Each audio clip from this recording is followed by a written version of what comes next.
to the bills aimed at overhauling Nigeria's complex, fragmented, and inefficient tax regime. The new statutes, the Nigeria Tax Act, Tax Administration Act, Nigeria Revenue Service Act, and Joint Revenue Board Act, form the cornerstone of the federal government's medium-term fiscal framework and tax policy agenda 2023 to 2026.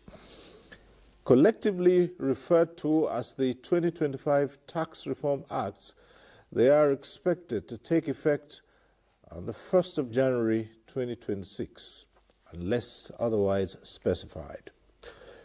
Tonight, Tuesday Live will examine the legal underpinnings, structural changes, substantive provisions, and the likely implications of these tax reforms on taxpayers, businesses, state governments, and the Nigerian economy. But before we get to meet our guests, let's get to see this report put together by correspondent Amaka O.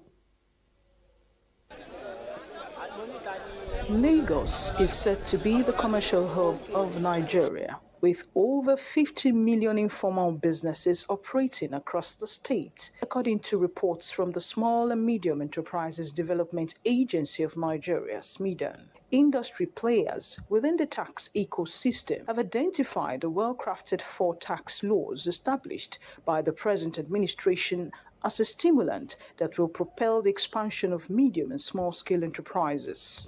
If you have a business, and before now, if you, like for instance, I give you an instance, a gentleman who's into piggery says that he pays tax on the number of pigs that he had to some villagers. He pays tax when the pigs are slaughtered and are taken to the market. He pays taxes when this market, he pays taxes. Different form of nuisance tax. All of that has been eradicated under this new tax bill.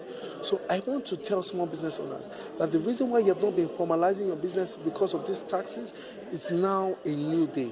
So tax ombudsman will bring new lease of life into how small businesses are supported in defending their rights. And at the end of the day, the fiscal landscape will be better off. The reform aligns with the best principles of taxation, which are equity, certainty, convenience, and administrative efficiency. Tax consultant and experts say the 6 months window period for implementation of the new tax code is projected to attract 5% growth into the Nigerian economy by the year 2026. Great news for the country. And I mean, Lagos, of course, is the commercial hub of Nigeria. And you're asking about, will it increase entrepreneurship? Yeah, I think it will, but it will also make it easier for large companies. I mean, the large companies that we think about, consumer good companies or oil and gas companies, that they're in a better tax environment. So it's great news for the country, and all credit to the administration and to Taiwo. And of course, Taiwo, someone I think at 50 can really celebrate the impact he's having on one of the largest countries in the world in a positive sense. And also the suspension of operation of the acts to 1st of January 2026 is ideal because this is mid-year. There is a running budget, and also tax compliance duties and business planning, tax plan is on annual basis. So the commencement of the act in January 2026 is well thought out. The present harmonization and exemptions contained in the tax laws, experts say, will stem the tide of varying issues such as tax evasion, multiplicity in taxes, will improve accountability and expand the revenue base of the nation. In Lagos, Amaka O. All right, that report sets the tone for tonight's discussion. Let's get to meet our guests. I would like to welcome to this program Kelvin Emmanuel, an economist, is a member of the Presidential Fiscal Policy and Tax Reform Committee. Thanks for being with us. Yeah. Thank you so much for having me. Right. We're also joined by Uche Uwaleke, Professor of Capital Market at the Nasarawa State University, KEFI, and President, Capital Market Academics in Nigeria. Prof, thanks for being here. Thank you so much. My pleasure. And let me also welcome Professor Ken Ife, Development Economist and Global Consultant. Thanks for being here. Thank you for having me. Right. And joining us from our Lagos studio is Professor Franklin Nemeka Ungu is an economist, chartered risk manager, and professor of strategic management and governance at the Lagos Business School. Thanks for being with us tonight.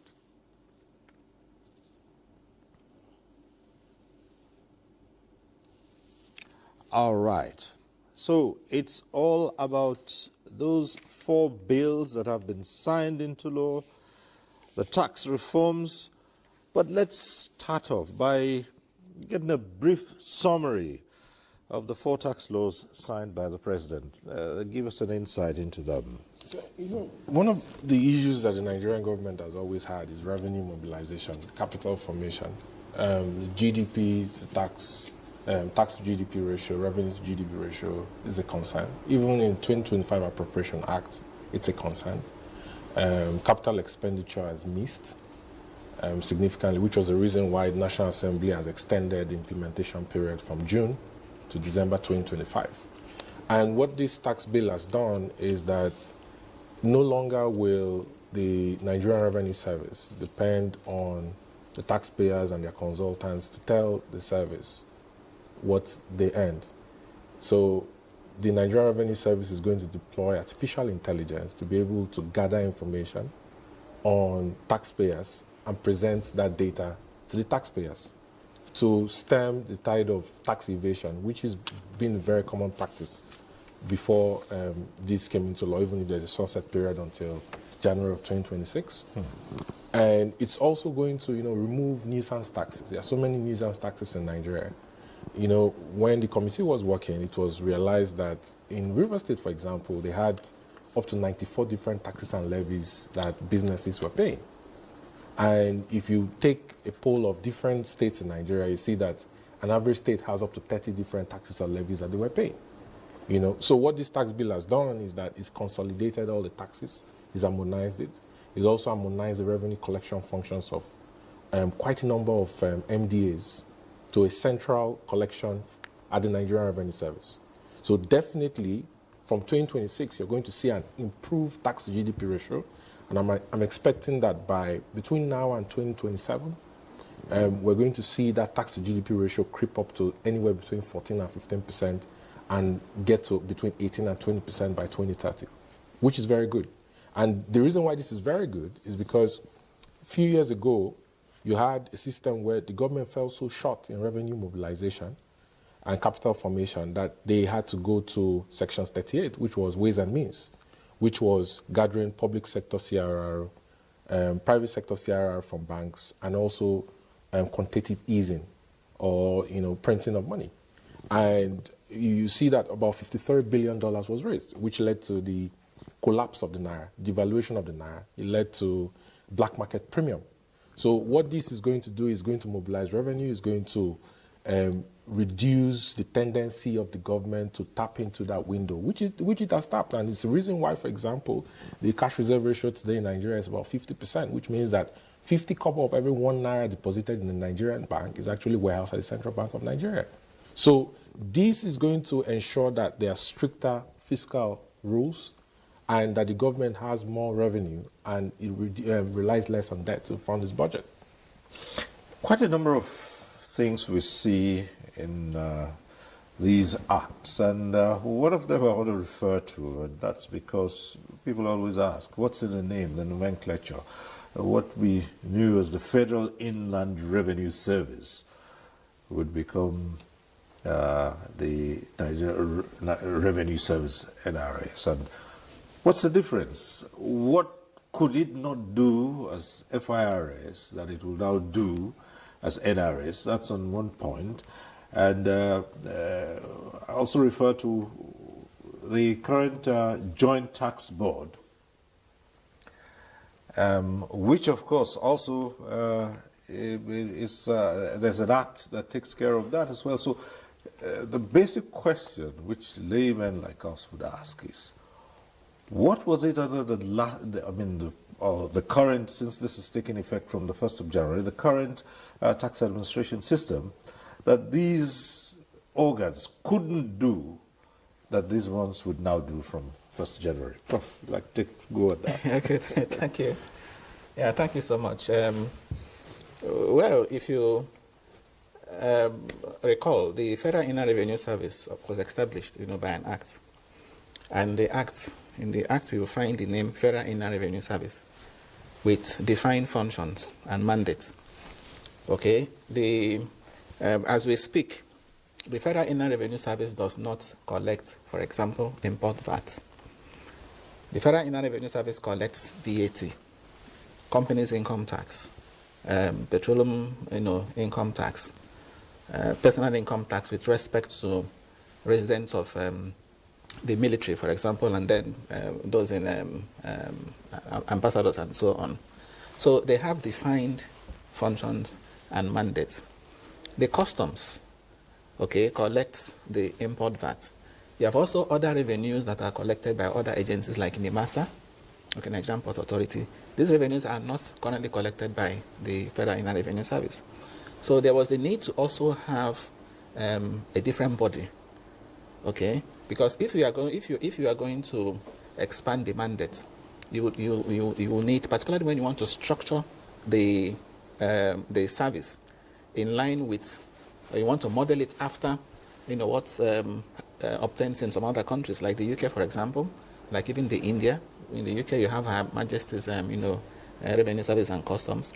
You needed to also, change the name, then expand the mandate to now become a central collecting point. So what we intend to see going forward is that the Nigerian Revenue Service will now be collecting all those revenues that are hitherto being collected by these other agencies. And one thing it does is that it will plug leakages. It will also remove, overlap. I just give an instance where for one single tax item like VAT, you have two different, bodies collecting them. Okay, so that can give room to, some leakages. By centralizing them, you are plugging the leakages. You are even improving collection efficiency, in a way, because if you want to digitalize, for example, you are spending on digitalization, with respect to that, that collecting agent. So I think it's better for Nigeria to have that central collecting agency. Of course, it also comes with its own challenges, bureaucracy and all of that, which is also why I'm happy we're having this window. This window will create an opportunity for even the Revenue Service, recognizing its mandate, its expanded mandate, to invest more this time in infrastructure upgrade, IT facilities, training and retraining of their staff, possibly, engaging, more hands, and also putting in place a lot of internal control systems, that will ensure that the Revenue Service functions as intended. I was just going to add to what Prof has said, with a very beautiful point he made. If you recall, a few years ago, Rivers State has sued the federal government and said that the states are to collect VAT. And Lagos State government joined, Oyo State government joined in that suit, and I think it went up to the Supreme Court. Yeah. The option of the states going to the Supreme Court and winning that case and domiciling the VAT collection function at the states was not an option that was viable, because the states don't have the wherewithal to be able to collect VAT the way the Federal Inland Revenue Service was collecting VAT. So the fact that it's been consolidated, so for example, what the committee had proposed was, it had proposed 50% attribution, it had proposed 20% equality of states and 30% population. But when the rubber hit the road, those were the proposals, the contentious issues. It came to 50% equality of states, 20% population, 30% attribution. Right? The fact that we have a situation where the issue of the states contending to collect VAT for themselves has been laid to rest, it's a win. It's a win, because if the states go to the Supreme Court and they win the case at the Supreme Court, and the states now have the authority to collect VATs for themselves, they won't be able to raise as much revenue like the Federal Inland Revenue Service, as now Nigerian Revenue Service is raising from the collection of VAT. Now, you can see that the federal government has stepped its own share of that collection to 10%. From 15%. From 15%. And the states and local governments has more share. And something that the committee has done extensively, which is not, there's not been a lot of light on it, is on local government autonomy and reforms, developing a fiscal framework for local government autonomy, because as you see this kick into effect, you see a higher share of this money go to local governments across Nigeria. The question is there a fiscal framework for local governments to manage it, the resources that they are getting? Is there a process of accountability for them? So this is very important, because, you know, the conversation always focuses on, you know, just the tax reforms, and it doesn't focus on the fact that the committee has the mandate of fiscal policy and tax reforms. And the committee did extensive work on fiscal reforms, especially as it regards to local government autonomy and setting up those frameworks for management and accountability. Okay, we'll return to that and examine it in greater detail. But let's go to the other side of it, which I'd like to refer to as the popular side, that deals with taxation, income tax. And one of the things is those earning less than 800,000 naira annually being exempt from paying tax. Now, initially, when these bills were still being proposed, it was one of the provisions that a lot of people commented on. They said, look, wouldn't this amount to, you know, giving with the right and taking away with the left? Because they're looking at other forms of revenue collection, the question of VAT, which of course, those who are earning such low figures, they would purchase goods and they might have to pay more for those. But let's look at what's the advantage of that. Yeah, well, it is when you see 800,000, it sounds more like 70,000 times 12 months, you know, so it's not too far from that. So it's actually part of a scheme to protect the weakest in the salary spectrum. But I think there's even more, because there is something about a tax that actually allows or, you know, incentivizes transition from informal to formal. When they said if you are registered for NIN and then your rent is 200,000, you have an exemption. So you're actually encouraging people to register for NIN and then draw them into the net, because that is one way. But I think Lagos State has an even more creative way of dealing with their own, using their voluntary tax assessment.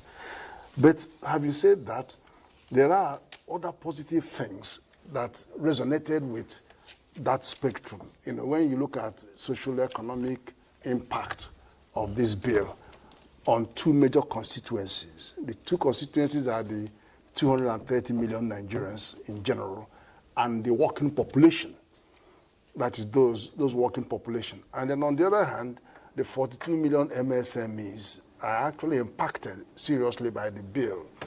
And how I could see the bill likely to increase growth rates and economic, GDP rates. Because if you look at the construct of GDP, there are four constructs there. You have household consumption, which looks at the citizens, and is about 84% of GDP. Then you have investments that tends to come from the business sector, MSMEs and all that. And then you see, then the third one, of course, is government expenditure. It keeps rising because we are borrowing money. But the fourth one is the transition from negative balance of payment to positive balance of payment because of the removal of subsidy, fuel subsidy. So you now have plus $6.8 billion. So that's positive. Now, all of these four are actually going to go up. See, when you have removed the VAT and all that from health bill, education bill, and then VAT on food, all of that, you're actually conserving more money, increasing the disposable income with the citizens. So they are going to now buy more products. So aggregate demand would increase, and that's GDP is going up.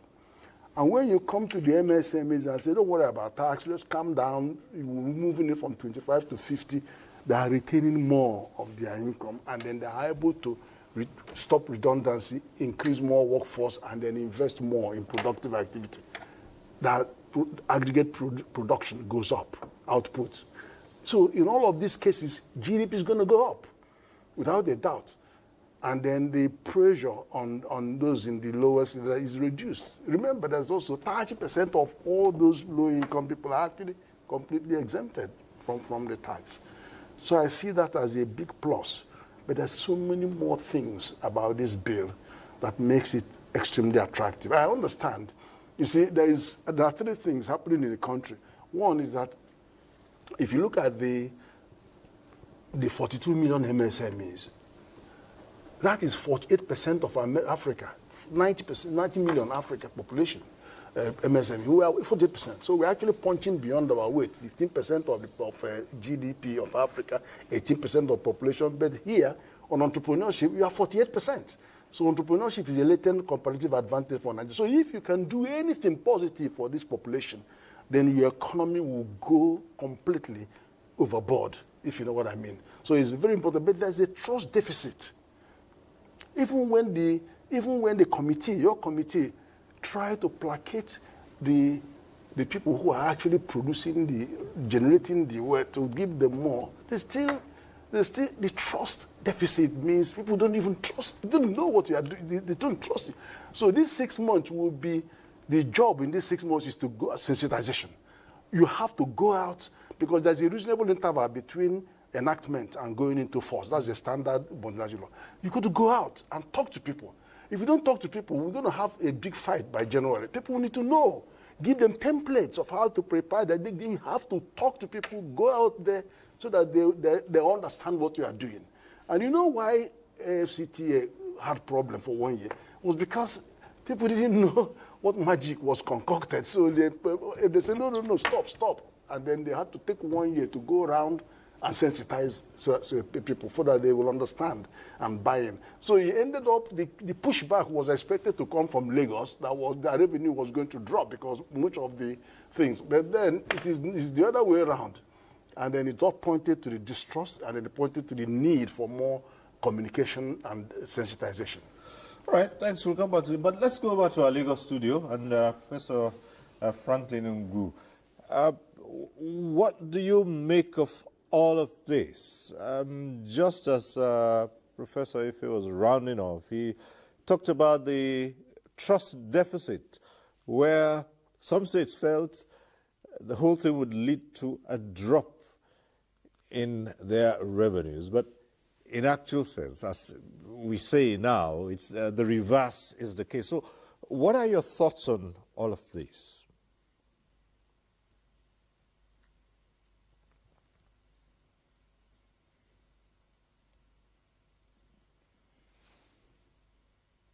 I don't think he's hearing me. I think I totally agree with Professor Ken and even what Professor Waleke and Kevin said. I mean, the tax bill is a good one. I mean, the components, they're all very, very good. However, remember that Nigeria, we are very good in documentation, in formulation. The key challenge, which relates to what Professor Ken talked about with regards to trust deficit, is the implementation, the execution of the bills. So that relates also to the key governance indicators, which will help in terms of the execution, and also in terms of the relationship between the states and the federal government, and also local government. So if you look at the key governance indicators in Nigeria, we are not doing well. I'm talking about World Bank governance indicators like rule of law, government effectiveness, regulatory quality, accountability, and all that. So historically, we've not done well. We've been negative in all these key variables. So the question then is, with these good or excellent tax bills that have been signed into law, the question is, how do we ensure effective implementation, which goes to government effectiveness, which goes to rule of law, and which goes to regulatory quality. So, and of course, people don't really believe or don't have trust that the government do things properly. And of course, when they relate it to other aspects of governance, in terms of, for example, policing, in terms of judiciary, in terms of electoral issues, in terms of education, in terms of even the tax administration at the moment, they begin, of course, there are doubts that some of these things are not properly done. And if they're not properly done, then the question is, how will they believe that these new tax bills will be different from what is already going on in the country, what is dominant in the country in terms of the trust deficit that exists? So, of course, they will say maybe this one is a new one, but we cannot isolate it from the environment in which we operate, because they say context is very, very, very important. If, for instance, we are implementing the tax bills in a country or a society where the key governance indicators are doing very well, of course, we will not have issues. But if it's in Nigeria with all these issues, it's a big problem. So in addition to sensitization, in addition to good advocacy, in addition to engaging the different stakeholders, there is also the need to appreciate that these tax bills will have to work in the context called Nigeria. And the issue then is, how do we ensure that the other key complementary or related factors, like, for example, execution, police, judiciary, as I say, rule of law generally, that we up the game in ensuring that things are done properly generally in the governance of the federal government, in states, and in local governments. Another big issue that we need to take into consideration is, now that all the tax issues are being consolidated, how do we ensure that the states and local governments will properly collaborate with the federal government to ensure effective implementation? The reason why I say this is that if we look at what is going on in the solid minerals, I remember in Lagos Business School, we invited the Minister of Solid Minerals, the last one, and he told us that what we have in the solid mineral space is significantly higher than what we have in oil and gas. However, the resources, we are not exploiting, we are not benefiting much from solid minerals because of the way it's been, because the solid minerals is in an exclusive list. And there's a big issue between the federal government and the state government, the subnationals, in ensuring harmonious exploitation of these resources.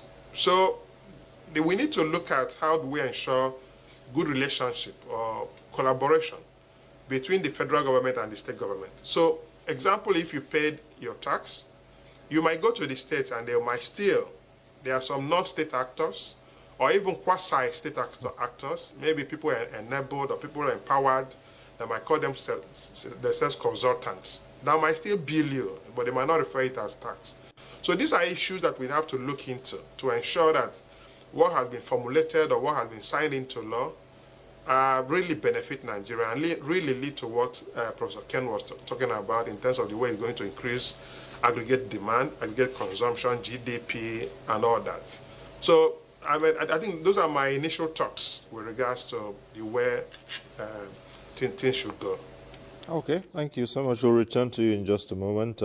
Back here in Abuja, yes, those earning below 800,000 will be exempted from tax. But there's also the 25% personal income tax, which applies only to those individuals earning 50 million annually.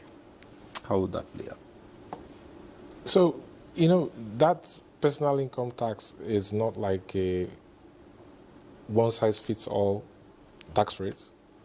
It's a tiered system that says as you go up the income ladder, the taxes reduce, right? And it has a band, a threshold, a lower and upper band of between, I think, 18 or 19% and 24.8, 25%, right? So there is no luxury tax in this bill, and people are not punished for being rich. And the poor people, people who have lesser means, are also not punished for being poor. Because one of the misconceptions we had earlier was that people felt like their tax rate was going to go up. Yes, but it would seem that a luxury tax would be desirable. So you don't want to create a system where the 1% of the 1% feel like they're being punished for being rich. Okay. Right? You also don't want to create a system where they are not taxed fairly and they don't contribute their fair share. So the issue that Professor Ugu in Lagos Studio raised, for example, on how will you implement it across the federating units, bringing luxury and bringing in consultants and not having proper enforcement framework. It was addressed in this tax act. It was addressed, and you see that authorities at the federating units, especially at the local governments that constitute most of the nuisance taxes, they get to pay a penalty that will be deducted at source if they fail to enforce the act that says the nuisance taxes are off. And businesses cannot be taxed at the local government level by non-state actors. So, for example, your normal allocation will be debited to pay and reconcile for you failing to enforce the removal of nuisance taxes. So, as regards the personal income tax, it's important for us to make the clarification that the poor are not being punished for being poor. The rich are also not being punished for being rich. Everybody must pay their fair share. It's a progressive and tiered tax system that is fair and that you can benchmark across the world. This does mean, well, on the one hand, you're not increasing taxes, but you hope to gather more.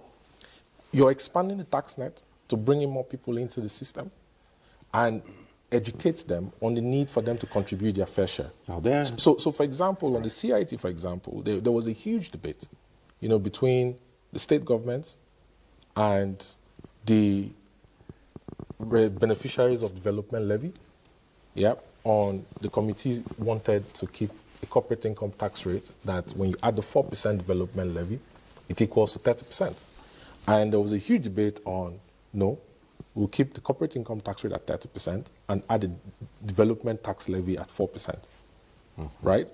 And then the 4% development levy will be shared amongst several beneficiaries in government.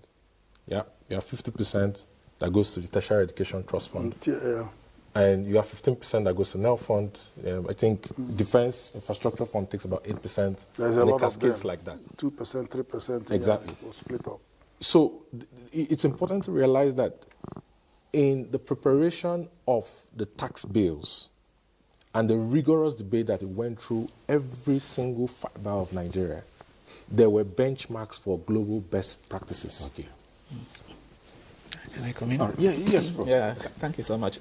Permit me to share, to say this, that I just returned from an international conference on tax reforms. It was held in Spain, and I was invited to come and share Nigeria's experience on these tax reforms. And I want to say here that that conference, that event attracted participants from all over the world.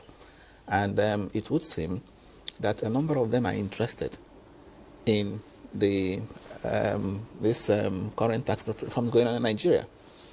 And that's because you notice that the reforms in Nigeria are all geared towards making the current tax system a lot more progressive.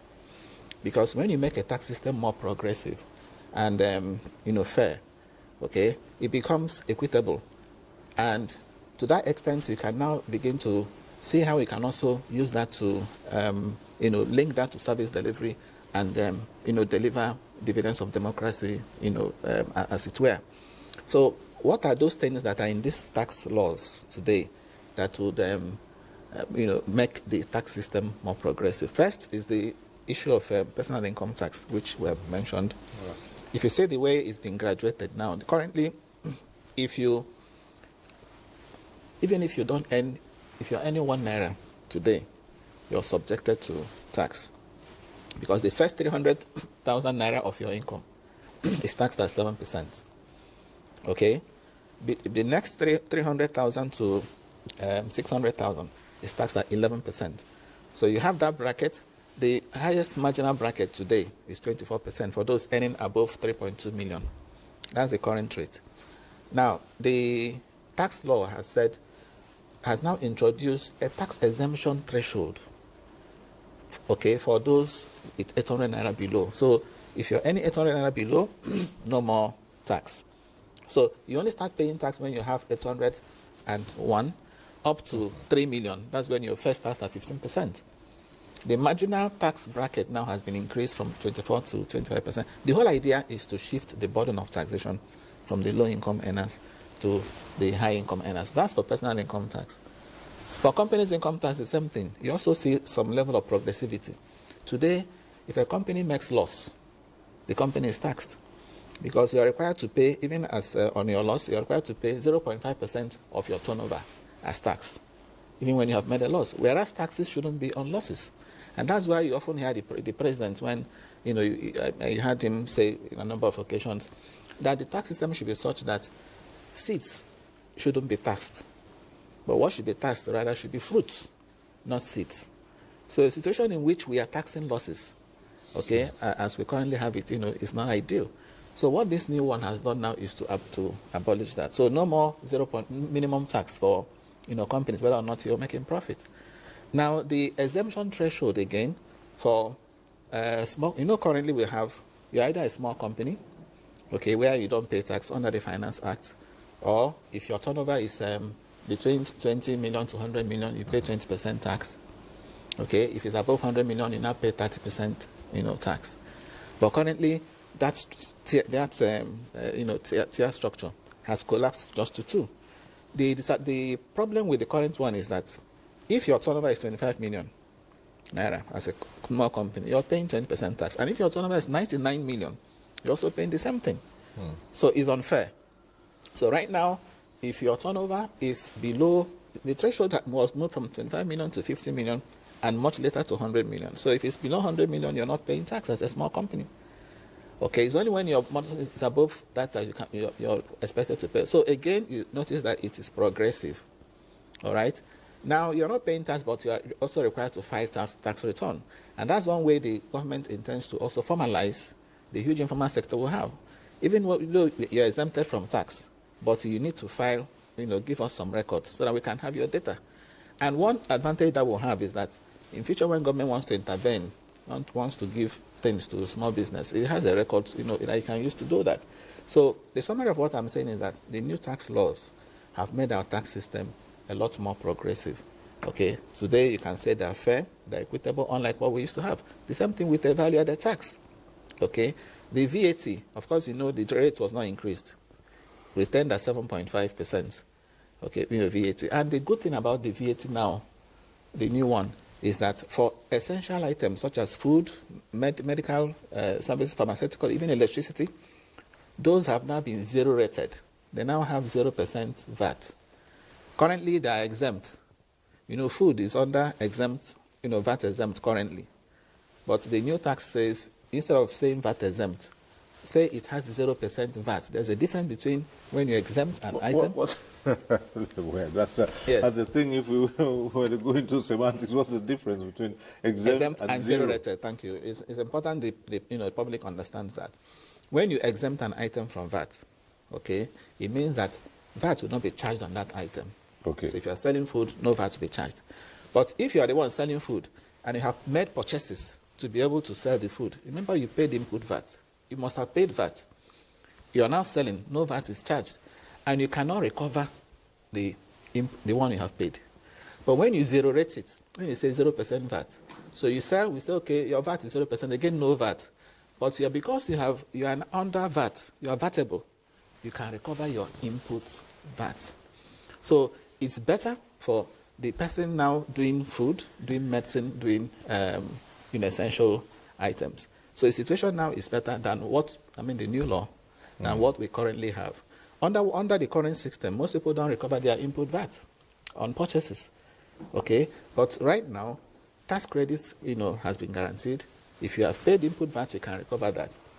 Another thing maybe I will also want to mention is the bill, the law on the Joint Revenue Board, yes, which also establishes the Tax Appeal Tribunal and the Office of the Ombudsman. Again, people don't know the difference between Office of the Ombudsman and the Tax Appeal Tribunal. Okay? Today, if you have a wrong assessment by the tax authority, or a penalty is served, you serve the penalty, you can challenge, go to the tax appeal, because we already have it, Tax Appeal Tribunal. And of course, it's a quasi-court.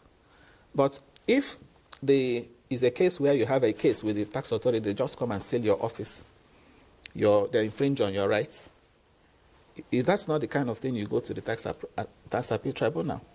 You don't have anywhere to run to today when it's a case of, abuse of your rights by the tax authority. So, and that's what the role of the tax ombudsman will do. When you have such cases, it's the tax ombudsman that will now mediate and now help you resolve your issues with the tax authority. Okay, so that's why, as I said, the dispute resolution mechanism, generally has been strengthened, with this new law, and it also helps to boost confidence in the tax system. All right. In addition to the discussions in the studio, we also have a couple of reports. This one is from Kanu. The recent presidential assent of the new tax reforms into law marks a significant shift in Nigeria's fiscal and economic governance framework. These reforms are aimed at improving revenue generation, enhancing transparency, and strengthening the overall economic structure of the country. Experts in Kano describe the reforms as an opportunity to clean up outdated revenue collection methods, cut out inefficiencies, and embrace digital tax administration. First, the state should make sure that it assists or it sets up the institutions at the state level that will work together with the federal institution to ensure that all the processes are streamlined and there is an improved compliance. That improved compliance is what is going to help generate much more, which will enable the state to get also much more. Kano State will have no fear in terms of benefiting with this revenue that is going to be generated. And we know the tax report will be affected or is going to be in use by 2026.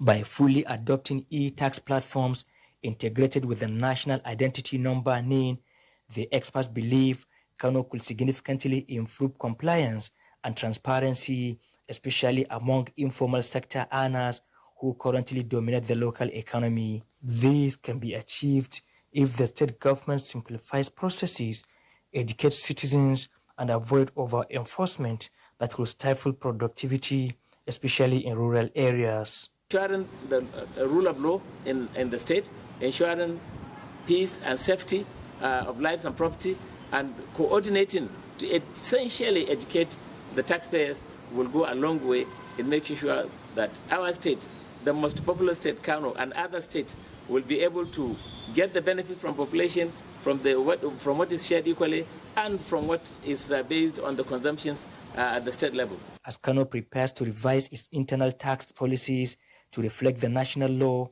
the experts advise the state government to invest in capacity building for staff of the Kano State Internal Revenue Service, expand taxpayer education campaigns, and ensure inclusive stakeholder consultations, especially with market unions, transport associations, and youth groups. In Kano, Awal Salisu. All right, the next report is from Enugu.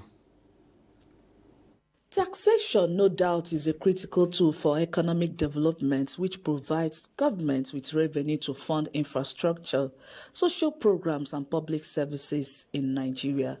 Tax reforms have been a central focus, aiming to streamline the country's tax system by reducing the number of taxes to a manageable single-digit figure. The recent passage of some tax reforms bills by the National Assembly and its assent by President Bola Tinubu signals new regime in tax administration, which hopes to enhance revenue generation, simplify compliance procedures, and address regional disparities. This noble initiative have been widely described as a welcome development by residents of Enugu, who are optimistic that it will create conducive environment for businesses and boost the country's economy. When people comply with this, it also makes more money into the coffers of the government. So whichever way you look at it, critically, it is win-win for Nigerians. So for me, it is the right step in the ladder. On this tax issue, sincerely, I will commend the president for taking a bold step, for having that what you call a political will. More investors will come because now our tax reform bill is not flexible. Not that you pay tax in Enugu, on getting to Lagos, some people will hold you in Lagos to pay the same tax. You go to Makurdi, the same thing, discouraging investors. It is expected that the recent tax reforms bills passed into law will encourage production, thereby increasing the country's gross domestic product. In Enugu, Grace Chukuma. Well, back here in Australia, there's something I've always wondered about, and now that we've talked about the appeal tribunal and the ombudsman, it is the matter of assessment, and that can be a contentious issue. How is this assessment being carried out? And how would these laws ensure that the assessment that has been done is appropriate? Well, you know, this is why I kept saying that we have this 6 months interval within which to get out and tell people and show people and do templates. And you see, when Lagos is very different because they use automation. And apart from completely automating their tax collection system and removing all these middlemen, they actually did self-assessment. Go and assess yourself and then pay whatever you think is due. And then make that payment, the system issues the receipt. So, but then you do it for the first year, you do it for the second year, maybe in the third year, an officer will sit with you to do a review. And then they will go through what you have done. And one thing that they could do is that the system allows him to compare your business with another business, maybe just around the corner. And then you suddenly see that that same person with around the same turnover is actually paying 3 times more tax than you. So already you found yourself guilty, and you start thinking about how to pay up some more before you fall into the... Then you can also compare you to somebody else, the same thing you are doing in another area altogether, so that you can now see. And that is, first of all, you are sucking people into the tax net. 2, you are bringing voluntary compliance. And 4, they now admit, they learn more, and they start paying you more. Do you understand? So because you are always likely to downgrade yourself. But there are 2 issues that both Kevin and Prof. Franklin raised, which is about the deliveries part of these things, implementation. And I've been asked this question in many TV interviews. And I said, wait a minute. This deals with the framework for collecting the tax. It doesn't necessarily deal with the public finance management. Because public finance management is in another act, which is Fiscal Responsibility Act 2007. And that is where you will come to, because we are currently looking at domesticating it for local government. We have it for states. Only about 25 states have adopted, which is an error, because we should have, even when I looked at many other fiscal laws around the world, within a year, they forced implementation at all levels. Within a year, 90% of them. But our own was left loose, let them do it voluntarily, and only 25 have done it today. And then also the ratios that are supposed to be set, we are allowed to, the law says the minister, finance minister, will advise the president in consultation with the assembly on the ratios. These ratios are like debt to GDP ratio for the federal, for the state, for the local government, then all the debt service to GDP. All of those 40%. Ratios. So only one ratio is in there, which is deficit to GDP, about 3%. I think they moved it to 4% now. That's the only one. But there are many other ratios. So these are issues. So in that law, that's where you have fiscal strategy paper. that looks at the budget parameters.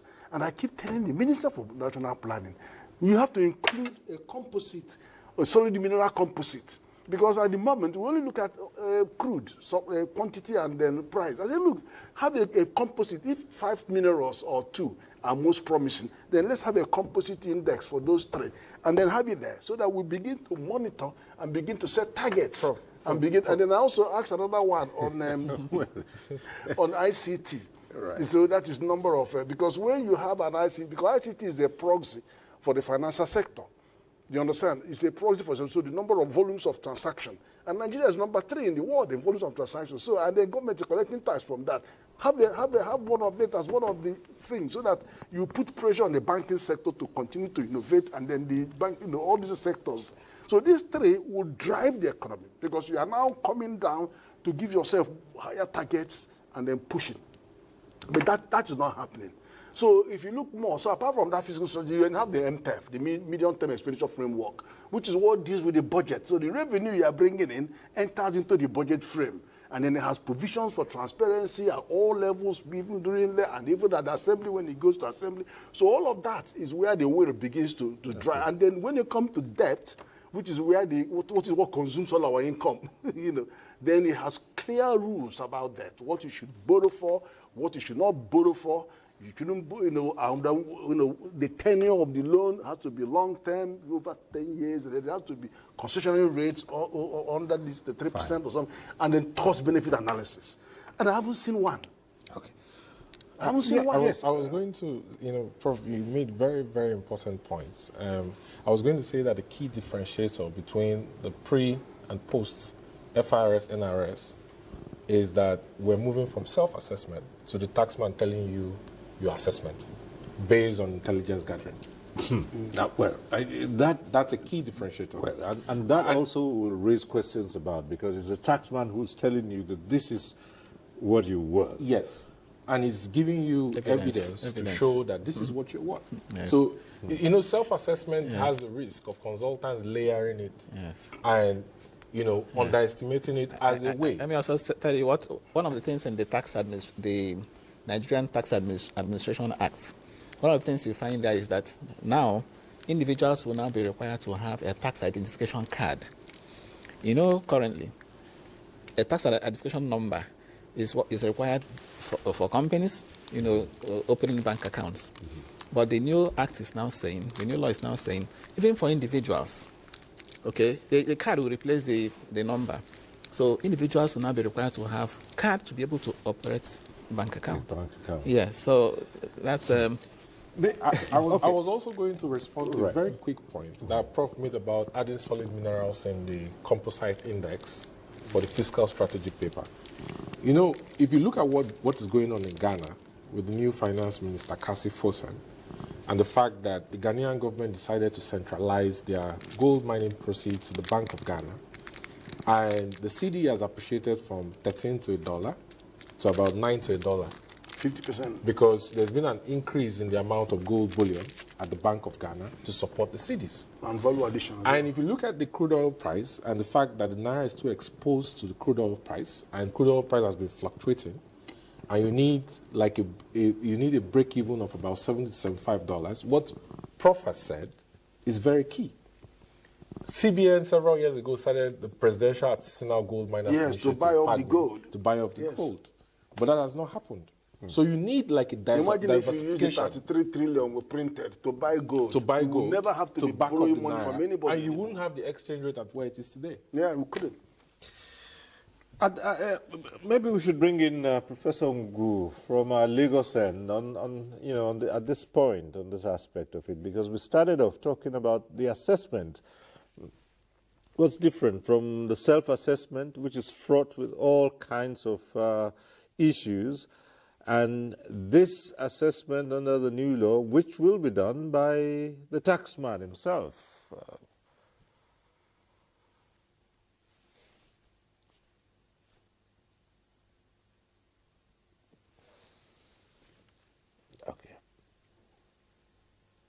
Very much, Siri. I think that also brings to the issue I talked about with regards to implementation.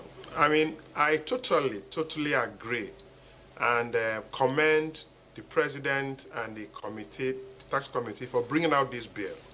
However, I have some reservations with regards to the issue of implementation, and also with regards to your specific question in terms of the taxman now telling you are what. Of course, that creates room. And there is something that in sociology, in political economy, that they call social embeddedness, who we are and the way we do things in Nigeria.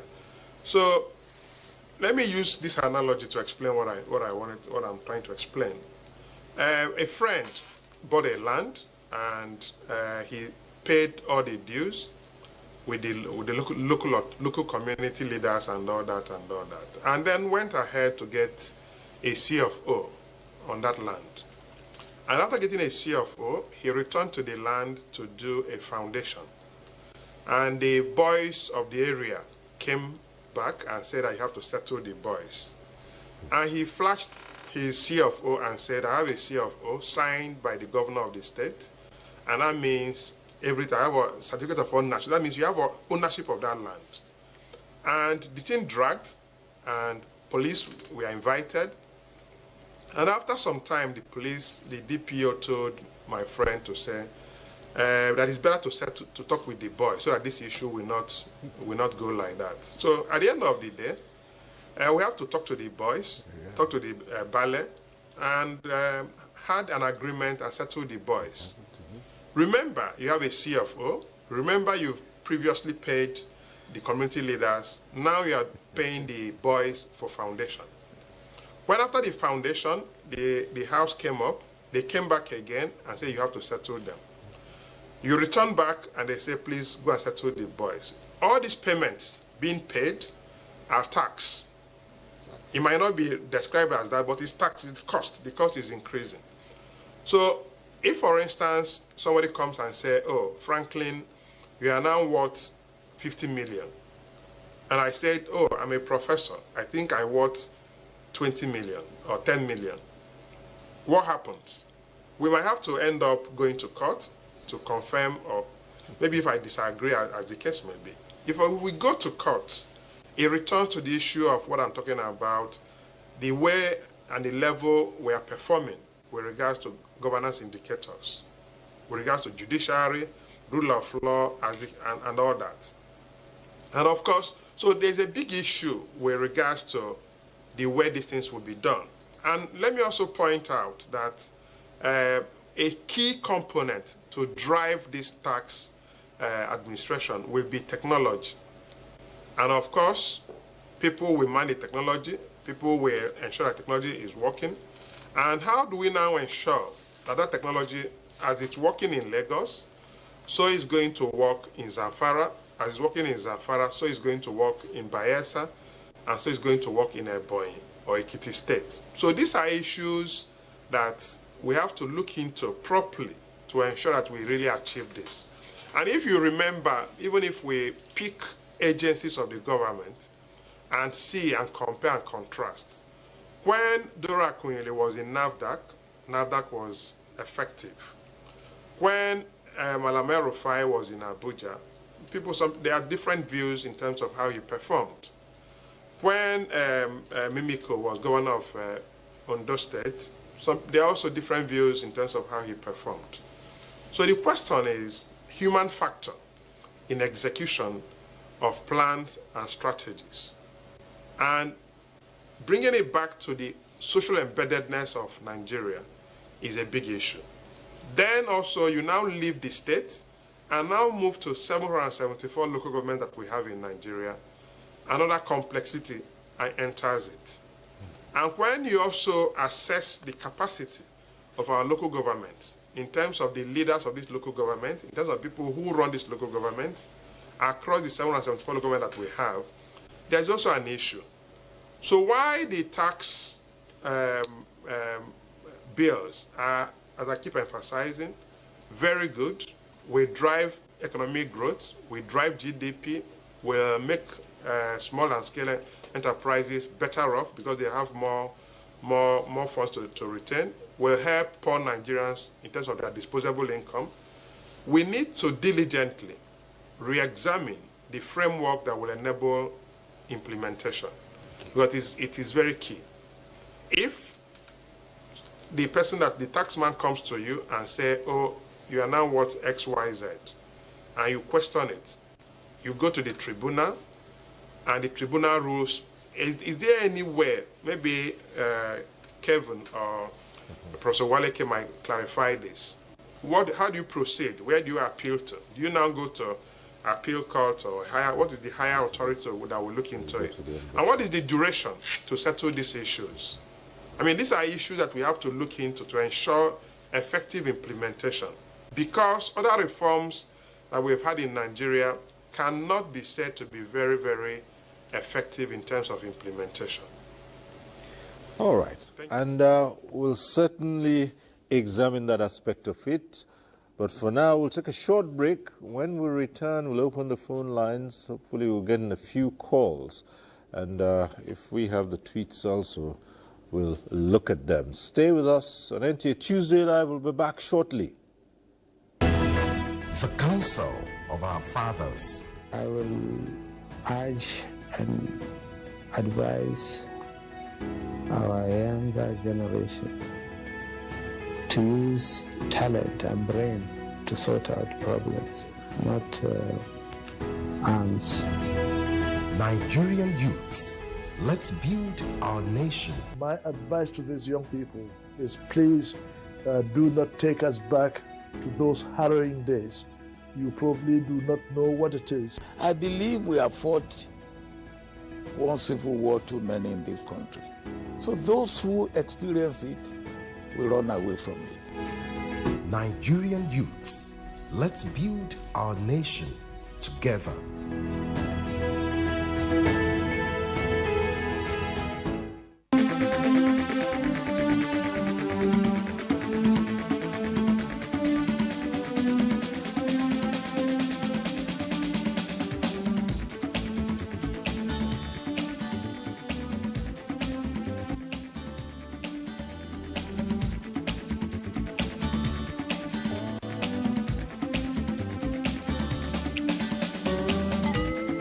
NTA Tuesday Live, a network issue-oriented innovation talk show.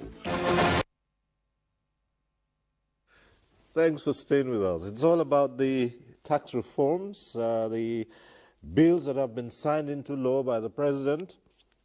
And we're here with experts in the subject matter who are looking at the benefits of it to the Nigerian economy. This segment, of course, is when we open the phone lines. The numbers to call will be on your screen. You could take advantage of those and call in.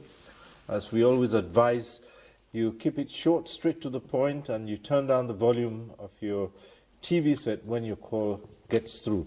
We also encourage you not to worry too much about the greetings. A simple hello would do. So we expect to hear one or two opinions regarding the issues at stake. But before the break, we were on the subject of assessment, and Professor Ngu raised an issue where he said if the taxman assesses you and you believe it's not correct, you could go to the tribunal. After the tribunal's ruling, where do you go to? Is this where the ombudsman comes in, or what happens? Okay, the tribunal, the tax appeal tribunal is like a court. It has the status of a court. So when you're dissatisfied with the ruling of the tax appeal tribunal, you take your case to the Federal High Court. From the Federal High Court up to the Supreme Court. So you follow the normal, normal judicial ladder. Yes, beginning with the tax appeal tribunal. So when you're dissatisfied, you can take your case to the Federal High Court. Okay. Yeah. Well, the calls have started coming through. We have Monday calling in from Nasarawa. Hello, Monday. Go ahead.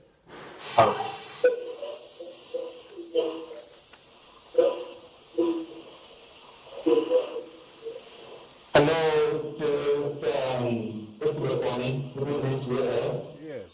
Okay. I'm the professor that the president has signed. Listening to the last speaker, I think Hello? Yes, go ahead. Go ahead. Hello? Go ahead, Monday. Can you hear me, sir? Yes, we can. Hello? Okay, I think just as the professor talked about the presidential and the tax reform, and the last speaker really expands the horizon to other angles. Now, I am speaking as a boat and Uber driver. He talks about the categories of people that pay tax. Okay, and the income between your income is around 800 and below, you don't pay tax. Now the question is this: every trip you take on board is tax deducted straight to the government. Every recharge card you recharge, this call I am making is tax deducted, and my income is not anywhere close to what he said. So you're paying tax. So how do you explain that the poor are not affected when we are paying, even if a trip is as low as 1,000 naira, it is tax deducted? How do you explain that? How do you convince me that this tax is going to put more money in the pockets of the small and medium term investors? I have a neighbor that sells yam. If she goes to Masaka market, whenever she's dropping her yam, tax people will come to collect tax. All of those things, how do you like manage all of this? Just like the last speaker talked about his friend who bought a land, pays this, pays that, pays this, and he expands it into so many other angles. Please, Professor, can you help us out? Okay. Thank you, Monday. Thank you, Monday. Great question. Okay. I'm going to take more questions. Yes. Okay, maybe the way to approach this is this. The issue of 800,000 and below applies to payee, okay? Pay as you earn for employed, those in the, employed. So if you are in the employ of an organization and your salary is 800,000 naira, that is where you're exempted. So it is with respect to payee. It's not with respect to other forms of consumption. For example, when the call you're making, okay, is is a service consumption. So those ones are not part of this. What we're talking about. The marginal tax bracket is with respect to pay as you earn, the payee. And remember to, even for those who pay, before they eventually get to pay whatever they're expected to pay, they also enjoy some form of reliefs. Okay, so it's not applicable to the examples you cited. It's simply restricted to payee. Okay, there's a question which I'd like to raise based on this explanation you've given, but I would first take this call from Umar from Birnin Kebi, and then I'll raise that matter. Umar, you're on. Go ahead. Hello, good evening. Good evening. My name is Umar, and I'm calling from the UK. Thank you, sir. The tax reform, I'm partially convinced, based on the explanation of the discussion there. I'm partially convinced, particularly where they say some people with low income are exempted.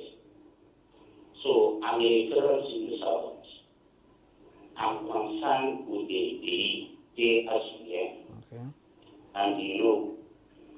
And one thing that worries me is that you design your team beautiful on paper, and it will remain on that paper for quite long period of time.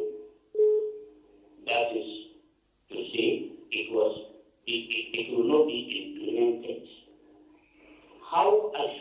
What assurance can you give us that it will be implemented the way it was designed in the paper? That's one question. Then the second question is that I was watching news, just 10 o'clock news by the channel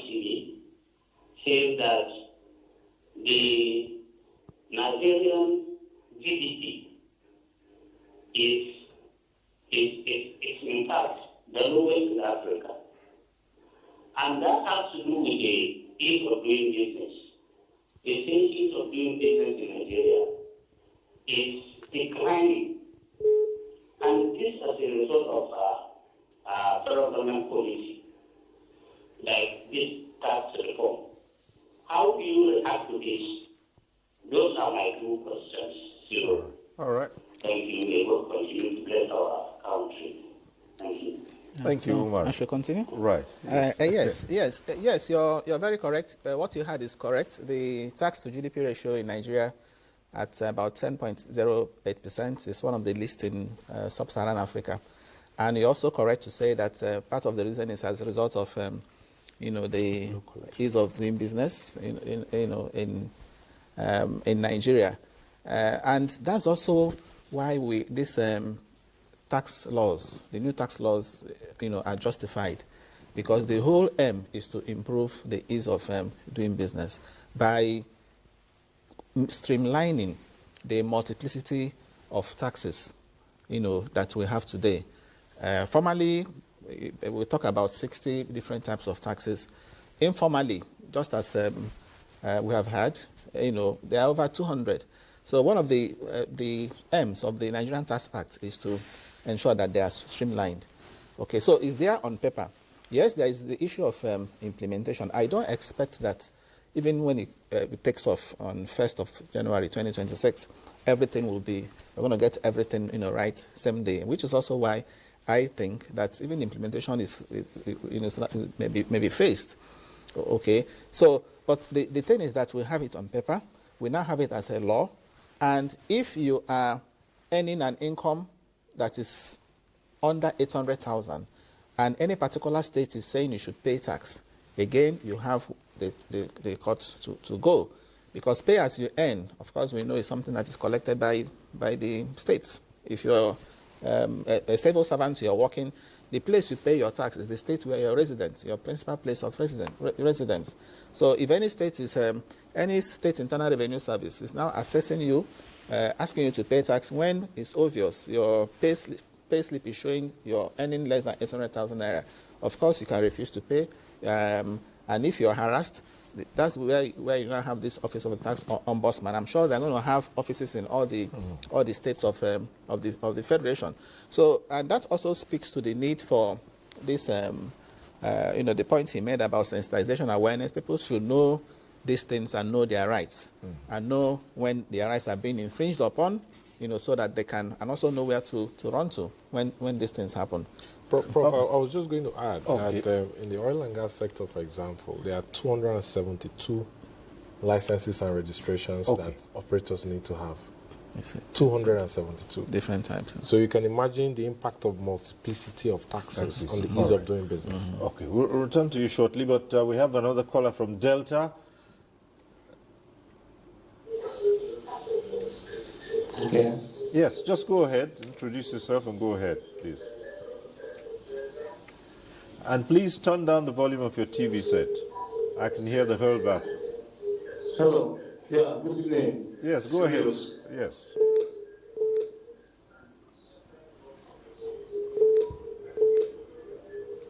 Okay. My take here is the community development levy. Most of the communities don't even have common boundaries.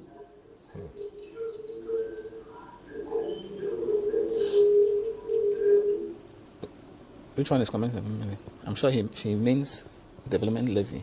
Yes. Not community development. Go ahead. Are you referring to the development levy, I suppose? Okay, that call, we lost the call, so... All right, so back here, the other issue I was going to raise from Professor Wadeke's explanation about the 800,000 naira applicable to pay as you earn.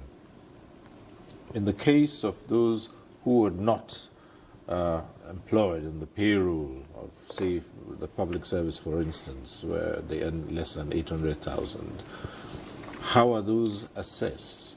People who are on their own who are self-employed, for instance. That's the difference between self-assessment and the taxman gathering intelligence. Okay, and so this, so the banks, for example, right, so are required to disclose the financials of the banks, of the customers. Exactly. Well, that's assuming that they operate a bank account. I operate a bank account. Yes. Exactly. So you know, the whole drive, for example, the government has with national identification number and bringing people into the formal financial system is also to widen the tax net.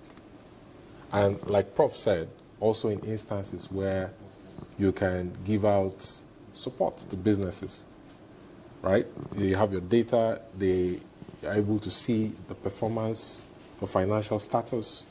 The government is not telling you to register to tell them that you need. They know, based on the intelligence they've gathered on you. So the whole essence of, you have a lot of self-employed people who are not, they don't have registered businesses, they don't have proper structures and framework, they don't report their tax returns. So how do you assess them? It's not self-assessment. The government is not waiting for you to come to tell them what you're worth or what you're earning. The government is gathering intelligence on based on what you're doing in the system. So yes, there's the gap of, so if you're not in the financial system, if you keep money under the bed, how will the government know? There is that gap. And it's not like the government is saying that, we have a perfect system where everyone who is not reporting tax returns formally, we can properly assess them through our intelligence gathering. But it's a journey that will take time from where it is right now to the ideal point where you can raise that tax to GDP ratio significantly and increase the revenue collections that the government gets to finance budgets. So any business person, one-man business that deals with cash, doesn't operate any bank account, is clearly outside it's not caught. Okay. Yes. Because only when you operate a bank account that the law now says you must have a tax identification card. And the government doesn't need authority, doesn't need your approval to get intelligence from the banks. What your banks are doing. All right. In fact, let me just qualify one. It is true that our tax to GDP ratio is among the lowest in Africa, which has gone from 7% to about 10.5%. But that notwithstanding, we have the highest implicit tax in Africa, which means that a business will have to provide its own power. 77% of the time, they have to use their own generator. Okay, let me ask you to pause a while and see if we can get this call through. From Shuaibu, calling in from Abuja. Hello, Shuaibu, go ahead.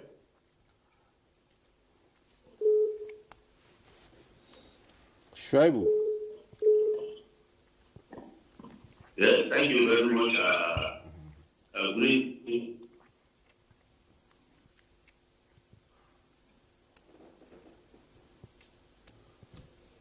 Oh dear, another dropped call. Yes, Prof. Yeah, so I was saying that we have the highest implicit tax because if you look at MAN on their website, employers, the manufacturers say that 77% of the time they are producing their own electricity. Then, of course, that's why all this Dangote thing is reaching them. Then you have the water. If the government can't give you water, you have to have a borehole or you have a stream. Then the road leading to your factory, you have to build it. So all the infrastructure that are expected to be delivered by the public sector are just not there. So the private business still has to provide all that. So that is a form of tax. And then, of course, high inflation is tax. Of course, it is tax. So when you look at all of that, you can begin to see why this tax reform is actually meeting them at their point of greatest need. All right, we have a number of tweets. Let's see if we can take these ones. This one says, will this new tax reform really help ordinary Nigerians or just add to our daily burden? Of course, goes on to say, what protections are in place for small-scale entrepreneurs? And Another says, how can we be sure that the revenue from this new tax law won't just disappear into government pockets again? But I think one here that really, right, we would take this, and I'm sure that I guess here can respond to this. Does this law include clear guidelines for taxing digital earners? Absolutely. All right, so that's one of those. We'll take another call now. We have another caller on the line, and then we'll return to those tweets. Hello? Yes. Go ahead.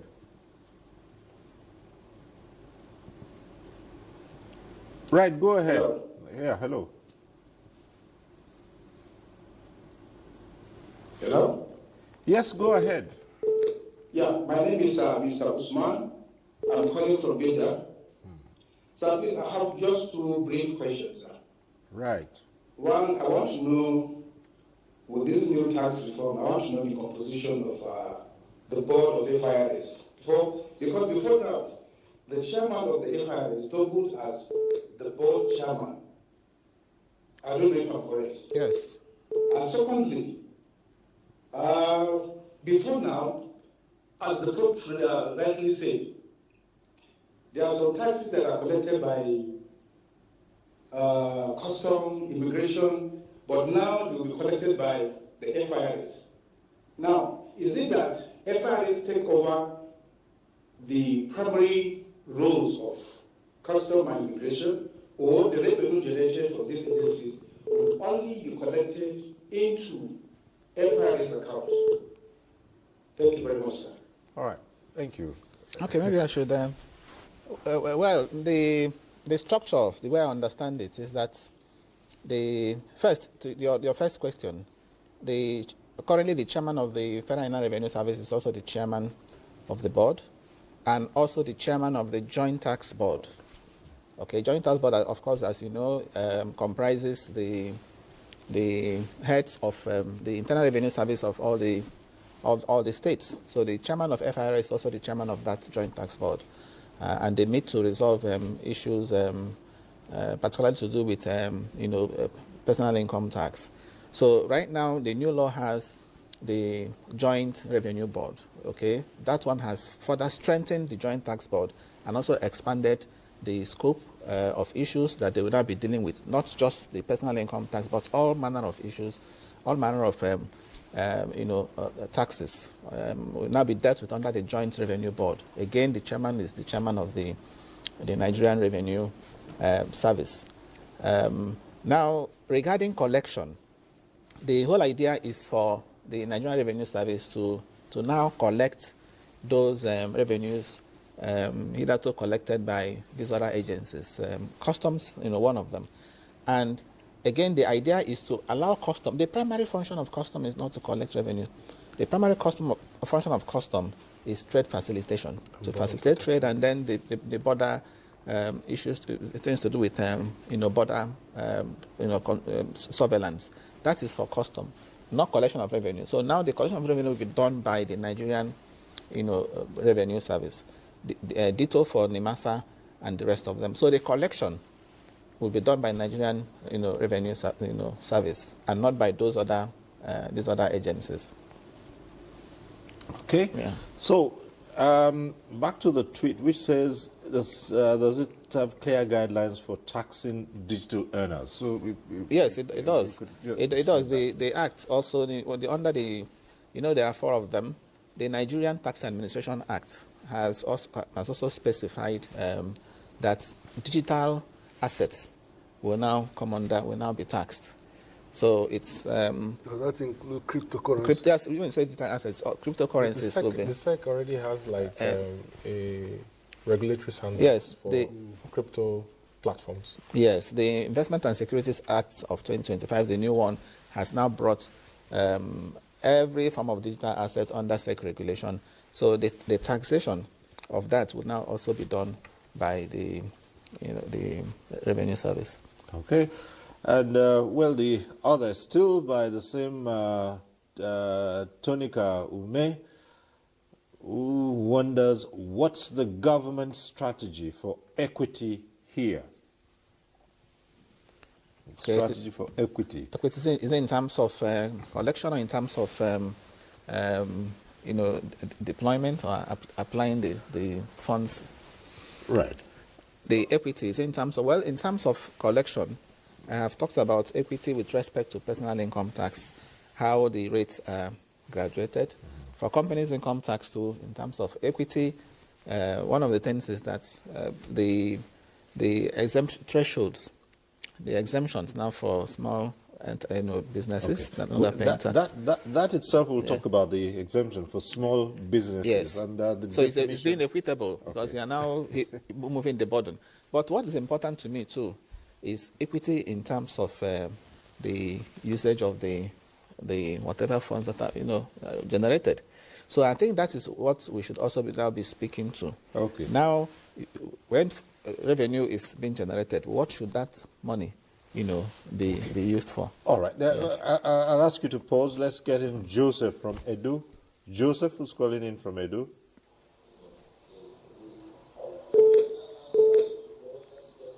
Yes, Joseph. Yeah, hello, good evening. Good evening. Yeah, please, I want to... Yes, good evening. I can hear you, sir. I really want to commend the President for what he did. I want to commend the President for what he did. This is a good step in making sure that our economy grows.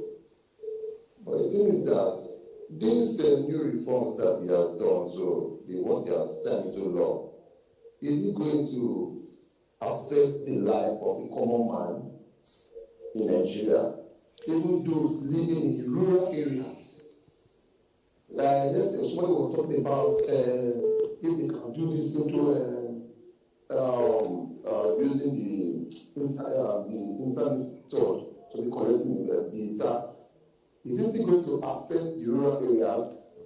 I believe there should be a system that should be done so that all citizens should be inclusive. I believe that what the president is a good idea, and I believe this thing that what he has said that do should have an effect for the common Nigerians. Okay. Thank you very much. This question has recurred so many times. Yes. And it's important for our listeners to understand that inflation is unlegislated tax. There's a cost of living crisis in Nigeria today. A tin of milk is over 1,000 naira. 10 years ago, a tin of milk was less than 200 naira. A loaf of bread 10 years ago was less than 200 naira. A loaf of bread now is about 2,000 naira. So inflation is unlegislated tax. And one of the primary drivers of inflation was quantitative easing, which was the government trying to create money it didn't have to fund budget deficits. Between 2019 and 2022, CBN advanced the government 17.3 trillion because the CBN wasn't getting remittances from NNPC. Correct. Do balance of payment to the USD, and then the Naira paid to Consolidated Revenue Fund to fund budget. They were getting $3 billion a month 12 years ago. It reduced to less than $300 million. And they had to come up, they took public sector CRR, took private sector CRR. CRR cash reserve ratio, I explained earlier, went from 14%, it went to about 32%, 32.5. Now 50%. Yeah? Now 50%. Now 50%. The global benchmark as advised by Bank of International Settlements in Basel is 15%, right? So when you don't generate enough revenue, the biggest problem here is on the macro. When you don't generate enough revenue, the government has to go to quantitative easing to get money to fund budgets. It automatically devalues your currency. It leads to inflation. Inflation will cause the central bank, the Monetary Policy Committee, to raise monetary policy rates because there's always an alignment of inflation to interest yield curve. It will increase the cost of loans. Yeah? The cost of loans will have an impact on the cost of goods. Right? So we need to understand that one of the biggest advantages of this tax reform increasing the tax to GDP, revenue to GDP ratio, is that it will decrease the burden the government has to tap into ways and means to fund budgets, and to stabilize the macro you need to ensure that inflation over a period of time, it's not going to happen immediately, begins to come down, because the biggest problem Nigerians have today is inflation. And also reduce our over-reliance on oil revenue. On oil revenue. That's the biggest problem Nigeria has, because inflation is unlegislated tax. And maybe I should. Professor Ife was talking about implied taxes. Yes. Implicit taxes. And this is what we mean. So it's important for our audience to understand that the biggest problem they have today, the reason why everybody is crying, is because of inflation. And inflation is because of all the factors I mentioned. When you don't have enough revenue for government to fund its budget, and it has to go to QE, it leads to inflation, you increase interest rates, and you have all this cost of living crisis you have today. So when you have increased taxes and collections, and the government is able to do capital formation properly and rely less on debts, it will over time balance the macro in such a way that inflation will begin to tick down. Today, in the CPI basket, food takes 60%, energy takes 20%. In the CPI basket. All right. Let's get back to Lagos again. Professor Franklin Ungu, let's put this across to you. The reforms, how will it impact doing business in Nigeria? Somebody had raised that question before. But how would it impact the ease of doing business?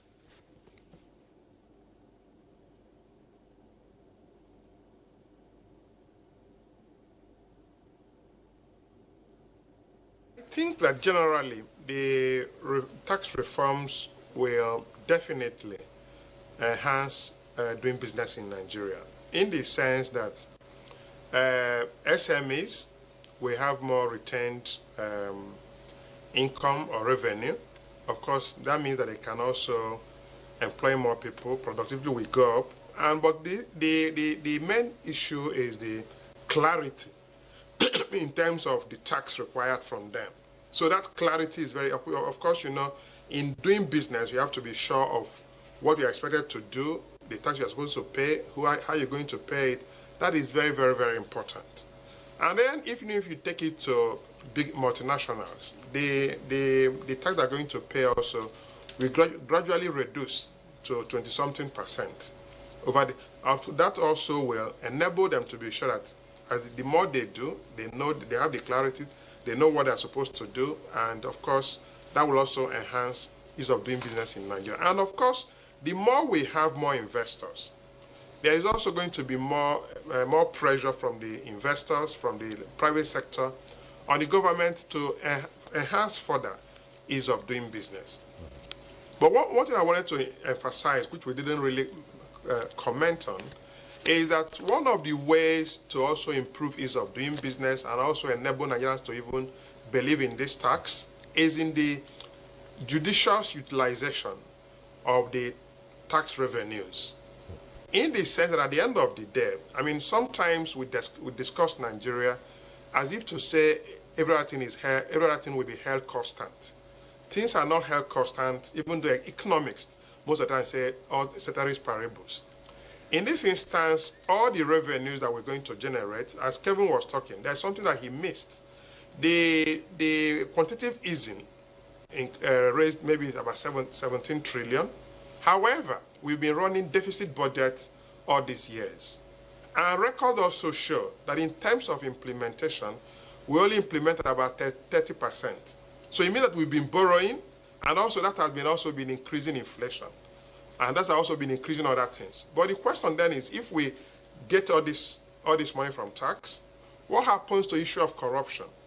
Nigeria is still listed as among the top corrupt countries in the world. So it means that if we don't use these resources very well, Nigerians will not believe that what they are paying are being properly used. Of course, there will be rooms for circumventing the rules of not paying the tax and all that. So what I'm appealing is that when we're discussing these tax issues and other issues, even though they are very commendable, they must be discussed within the context called Nigeria, taking into consideration all the other factors of governance, other governance indicators, to now properly have a better understanding about its effectiveness and its impacts on Nigeria. You're right, yes. This question, very important question. The World Bank has 10 indicators on the ease of doing business. The two of them that hit this particular reform is multiple taxation, which we are tackling. But that's one.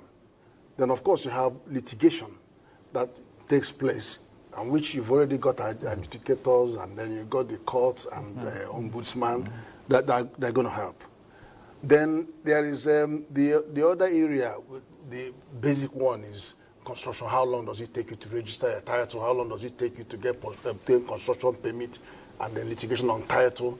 Then I've talked about the how long does it take you to install electricity, formal one, and then telephone line. We don't need to have people get mobile in 10 minutes, but they're still using it to cut it down, to take us down. And then cross-border. How long, how many procedures are involved in border transfer, border transaction, going in and going out? How many transactions? How long does it take? And then what is the cost? So all these three for in and for out. But when you come to that, you see Ghana, it costs them about $7,000 to export 100 tons of cocoa. In Nigeria, $40,000. That doesn't tell you that we are ready for business, and that is tax. Do you know what I mean? So these are the things that, and of course there's treatment of minority stakeholders. That's one of them. So all of them, there are 10 that they use to measure. But of course also the fact that if you even come to the taxation area, the fact that companies can see their tax go from 30% to 25%, and then in foreseeable future to 20%, and then the whole tax planning is clearer to investors. Because when you are doing your business plan, you need to project on what the tax, and you can't see how to project on the tax because you don't know what's going to hit you on the ground. But now people can see clearly, and then it helps people make investment decisions about Nigeria. Knowing what you can tax and what you cannot tax and where to go when you overtax me. Yeah, please, let me make this point before time runs out. And that's to say that, yes, the primary aim of these reforms or the new tax laws is not to raise revenue. The government will always say that, but to stimulate the economy. As I said, remove the tax burden from the vulnerable. Move it to the rich. But ultimately, revenues will grow. Revenues will grow because the government is trying to plug loopholes. Revenue will grow because of this. The fact that a number of waivers are now, going to be removed. For example, the pioneer company Relief, has been replaced by the economic development incentive. Then you also have the case of multinationals, who have been avoiding tax all these years. The new tax laws, requires them now to pay a top-up tax. So once it is found that you're paying a tax that is below 15%, which is international, in line with the OECD, you'll be required to pay up to 15% because of the it has been established that a number of them, engage in, moving their profits to tax havens, what is known as a base erosion, profit shifting, and then shortchanging Nigeria. So the tax law says you must pay a top-up tax to make it over 15%. So ultimately, revenues will grow. That's the point. Even in terms of penalties have been increased for. The penalty for non-filing returns now has been increased to 100,000 naira, for the first 1 month, and then subsequent months 60,000 and so on. So we're going to have increase in revenues. Then the next stage, which I also think we should, which is the point I think Franklin mentioned, is important. That yes, we now have tax laws that are pro people, pro rights. We should also, on the other hand, be talking about the use of these revenues, Also ensure that they are also equitable. When we are using them, we ensure that they're equitable and fair and progressive. And how do we ensure that? Is to make sure that the increase in revenues that we're going to have will be used more for provision of public services, channel to health, channel to education, channel to, food. So people's rights to education, rights to health, and rights to food should be increased as a result of this increase in revenue. So going forward, one should be able to see, for example, publications as to what the increase in revenue has financed. You see, that was the opportunity we missed when we removed fuel subsidy. Fuel subsidy removal, very good. The other one, unification of exchange rates, very good. Of course, they led to increase in government revenues. But what we mixed was, particularly for fuel subsidy removal, was to identify to what the savings or whatever, would have gone into. Mm-hmm. Okay, so that's the discussion. You should balance it. If you are doing a reform that will generate revenues, at the same time, you should also be identifying where the revenues should go. And a very important point, sir, that we need to talk about is the size of government. You set up this good tax framework. It's fair, it's balanced, it's mixed up with global best practice, it's modern, it's not a cake like it used to be. It moves from self-assessment to intelligence gathering. We need to talk about the size of government in Nigeria and the fact that there is a moral hazard of low trust in Nigeria. People don't trust the government. Mm-hmm. If the president is telling the people to tighten their belt, he needs to be seen to be tightening his belt too. So we need to move on to the fact that the Stephen Orasanye report, for example, that is the most comprehensive report to date that has talked about how to reduce the size of government and has gone through several white paper reviews since 2010, 2011. The SGF and the presidency needs to pay attention to it and needs to implement it. And just to add to this, what Prof has said, it removes the discretion from governors and president by now saying, don't do it. If you have to, go to the National Assembly. Then for the governor, State Assembly. So he's roped them in. So all that discretion to waive tax and then to remit tax, all that stuff is now, the jury is out on those.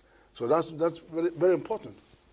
Because there was a time where half of the revenue government would normally get actually goes to waivers and the concession, all that stuff. Mm-hmm. Almost half, half of it. Yes.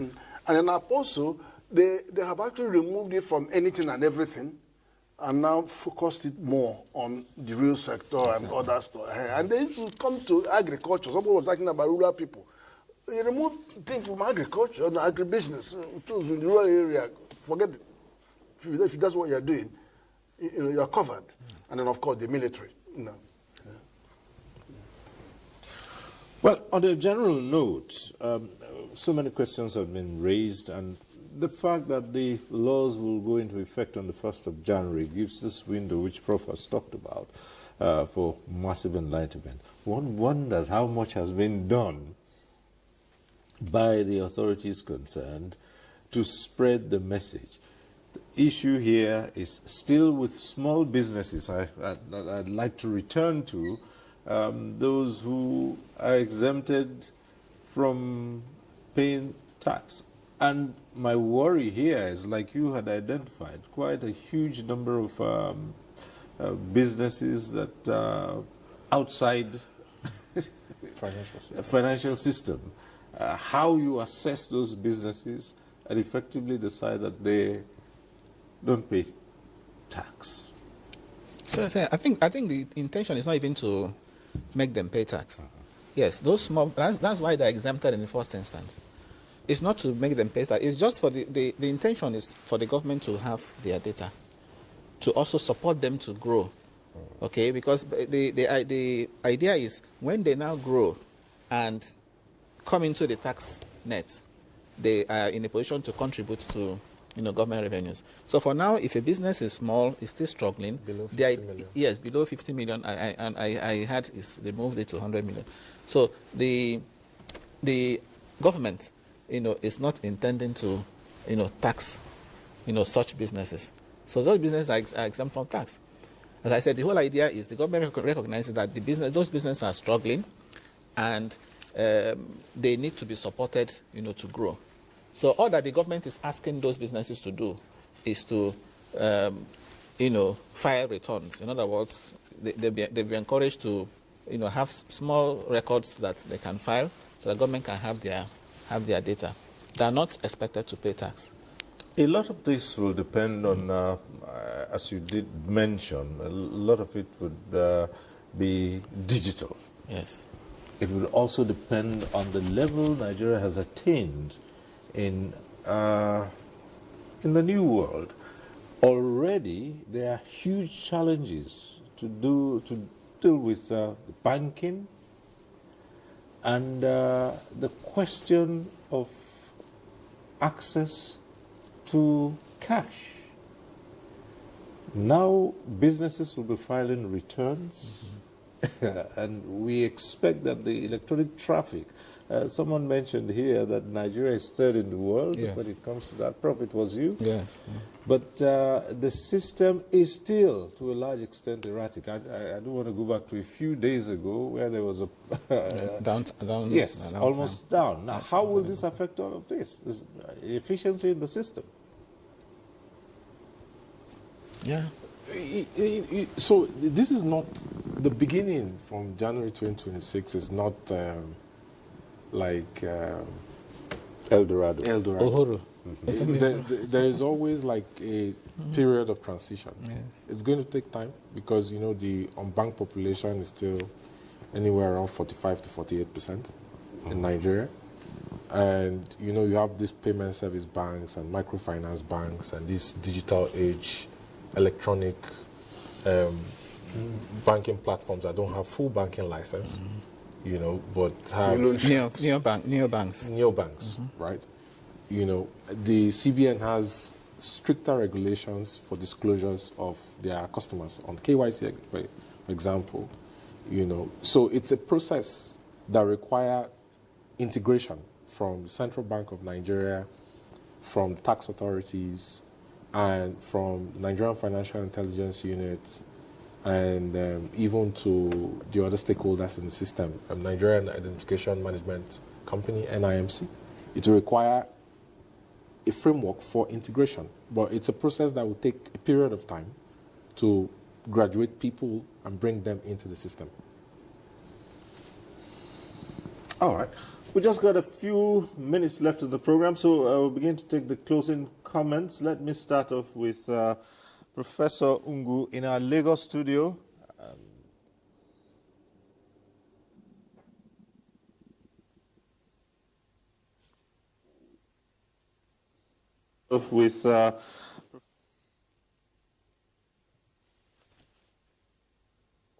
I think my closing statement, Cyril, will be that the tax bill or the tax reform is a highly welcomed and commendable reform.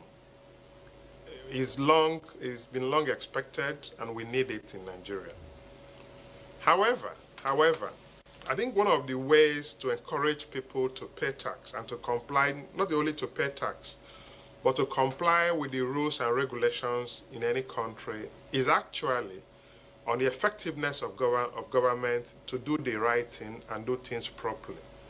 In the setup, when Nigerians see that the taxes being paid are judiciously being used, prudently being used for the sustainable and inclusive development of Nigeria, even compliance rate will go up, cost of administration will go down, and it will also induce more participation in the formal economy from those who are in the informal, and will also increase investment, growth of SMEs, more FDIs will come in, and of course there's something that they call associational economy will definitely be engineered in Nigeria.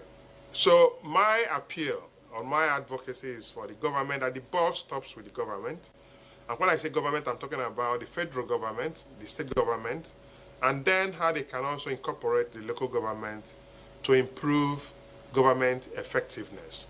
If they can do that, in addition to other governance indicators, as I say, rule of law, regulatory quality, control of corruption, voice and accountability, and all that, you will see that trying to enforce these tax reforms or other reforms will be a lot easier. So it's with the government to do the right thing, and Nigerians will definitely comply, collaborate, and support the government. All right, thank you very much, Professor Franklin Nemeka Ungu, economist, chartered risk manager, and professor of strategic management and governance at the Lagos Business School. Thank you for sharing your thoughts with us. Thank you.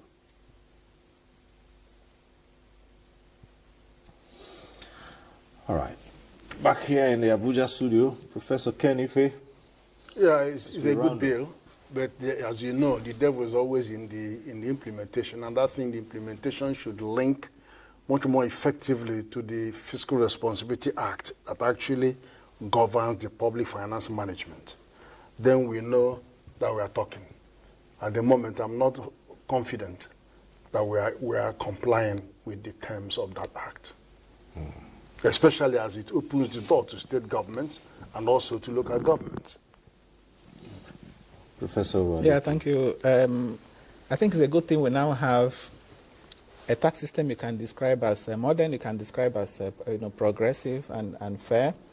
On the other hand, I would like to see the revenues that will be coming from these tax laws better channeled, possibly earmarked. There's no doubt that the Federation will have more money, as a result. Talking about more money from, if you have increase in companies' income tax, for example, of course, that will impact the Federation account revenue. So both the federal and states and local governments are going to have more money, going forward. Because when you even increase tax to GDP from 10.8 to 18% ultimately, which is the target, of course, that means more money, for all the tiers of the government. And for me, I would like to see that money, go into the improvement of human rights, the right to food, in particular education, health. Let the money be earmarked, for provision of, public services. Right. Well, Kelvin Emmanuel, you did mention that so much attention has been focused on the tax aspect of it, forgetting that the committee also, did a lot in terms of fiscal policy. Well, that might be understandable. It's a universal thing. It's not a Nigerian thing. The tax man is usually vilified. Everyone hates the tax man. So it's understandable that attention was mostly on tax. Yes. Will we pay more tax? Will the tax be used for what it is intended to, and all of that? Yes. But as you close, let's hear from your end how all this will impact Nigeria's economy generally. I think this is the most consequential reforms we've had till date. I'll say that. It's the most consequential reforms we've had till date. It's going to solve over time, not immediately, not in 12 or 24, 36 months. Right. The issue of capital formation and revenue for budgets. But I also want to commend the chairman of the committee, because the last 2 years has been very testing. It requires someone who had patience, who is humble, who is experienced, to manage the pressure and patiently explain to stakeholders across board. His leadership has been remarkable and incredible. And I would want to encourage Mr. President to give him more responsibility and promote him. All right. Because he's really done well. Thank you. Okay. All right. On that note, we'd like to thank you for your contributions. And thank you, too, to all those who called in, who sent in tweets, and for all who have stayed with us until this point in time. Next week, we'll be back with NTA Tuesday Live. I'm Cyril Stober. Bye for now.